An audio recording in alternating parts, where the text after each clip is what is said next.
Welcome back to TankSpot's Icecrown Raid Guide. My name is Thegreatme, and in this video I will be discussing our strategy for the heroic 25-man version of Festergut.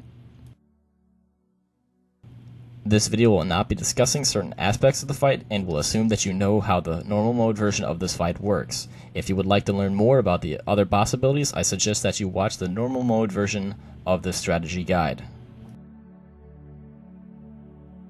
The main difference between normal mode and hard mode Festergut is the fact that now Putricide will periodically be using the ability Malleable Goo, which works exactly the same as it did in the Putricide encounter.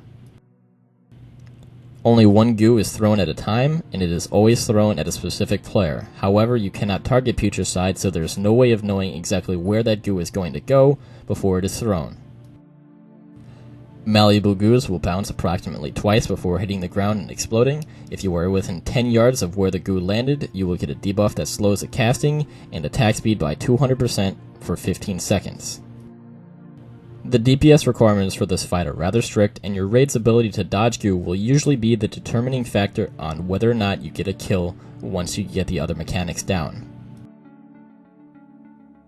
Healers should not stack up in melee like they did on normal mode, because doing so only increases the likelihood of there being a goo thrown at the melee, but it will also make it so that all of the healers have to be moving at the same time, which would cause a wipe because there is simply too much damage going out to allow for that. Ranged and healers should position themselves on the sides of the room between Festergut and Putricide. A few people should also be standing directly in between Putricide and Festergut, though these people should be warlocks so they can teleport when goo is thrown at them, or simply other people with fast reaction times. Range should not stand behind Festergut because doing so will only cause unnecessary melee movement, and healers should be positioned so that there is never a time where all of the tank healers or all of the raid healers are moving at the same time. Melee should all stack up on one of Festergut's legs, and whenever a goo is thrown and heads towards the melee clump, they should all move to the other side of the hitbox. Keep in mind that Malleable Goo can be thrown at the tank, so if that happens, make sure you are at max hitbox range.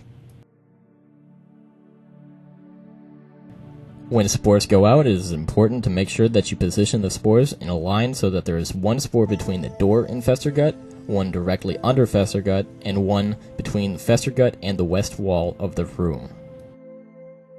Ranged spores should make sure that they have a decent amount of room between them and the wall during the spore, because Putricide will usually throw down a Malleable Goo while everybody is clumped up for spores. If the goo is thrown at the melee should dodge it like they usually do. If the goo is thrown at one of the ranged groups, that group should immediately run away from Festergut or to the nearest wall. It is important that that ranged group stays as close together as possible so that they do not miss their stack of inoculated. Melee should note that if the tank or the person with the spore gets targeted for Malleable Goo, it is likely that you will be getting hit by the Malleable Goo. Unless you have some sort of cooldown that will prevent you from dying to the Punch and Blight, it is more important to get that stack of inoculated than it is to dodge the goo.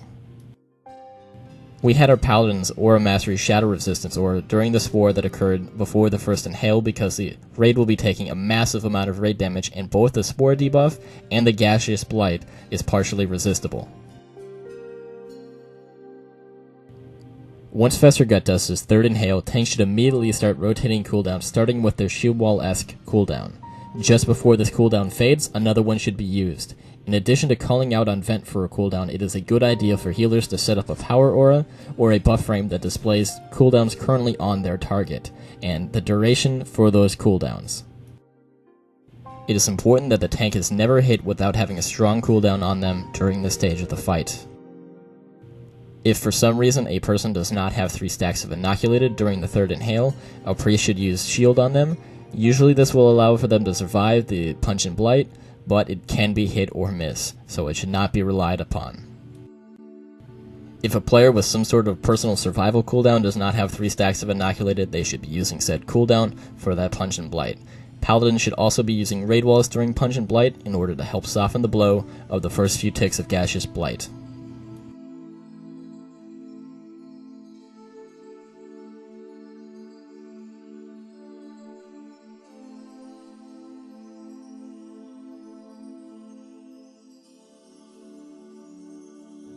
Thank you for watching this movie. As always, feel free to ask questions or add suggestions either in the comments section on YouTube or in the thread dedicated to this guide on TankSpot.com. Also, TankSpot donors can download all of these movies directly from our servers in high definition. Click the second link in the movie information box to learn more.